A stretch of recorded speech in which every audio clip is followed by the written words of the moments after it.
মসজিদে নববীতে জুমার নামাজের দৃশ্য আর ফজর নামাজের দৃশ্য ছিল এক। বেলাল রাদিয়াল্লাহু তাআলা বাংলাদেশে ফজরের নামাজের দৃশ্য আর জুমার নামাজের দৃশ্য এক নাকি? তো পাশে ছিল মুশরিকদের একটা পল্লী। ফজরের কিছু নামাজের মুশরিক সময় তো মুসল্লি নাই, এক কাতারও কিছু হয় না, অমুসলিম আর কিশোর জুমার নামাজে পাক্কা মুসল্লি দেরি করে গেলে বারান্দায় জায়গা পায় না। ঠিক কথা কন। বাংলায় মুখ ভেঙে তাহলে আগামীকাল ফজরের নামাজটা আমরা জামাতে বলবো বেলাল রাদিয়াল্লাহু তাআলা আযান দিচ্ছেন। ওই বাচ্চা ইনশাআল্লাহ। এত আস্তে মুশরিক তো ওরা আযানকে ব্যঙ্গ করতেছে, বিকৃতি করে ওরাও আযান দিচ্ছে। উদ্দেশ্য হচ্ছে আযানকে নিয়ে ঠাট্টা করা। উদ্দেশ্য কি? ঠাট্টা করা। ব্যাপারটা মনে কষ্ট পাওয়ার মতো ব্যাপার না? কিন্তু বিশ্বনবী ওইখানে দেখেন কি খুঁজলেন।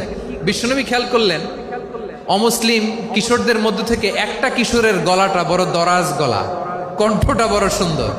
খেয়াল করে দেখলেন যে কিছু কিশোর বেলালের আজানকে ব্যঙ্গ করে, বিকৃতি করে, কিন্তু একজনের কণ্ঠ দেখতে পাচ্ছেন না এত দূরে, কিন্তু কণ্ঠটা বড় সুন্দর, দরাজ গলা। বিশ্বনবী সাহাবীদেরকে বললেন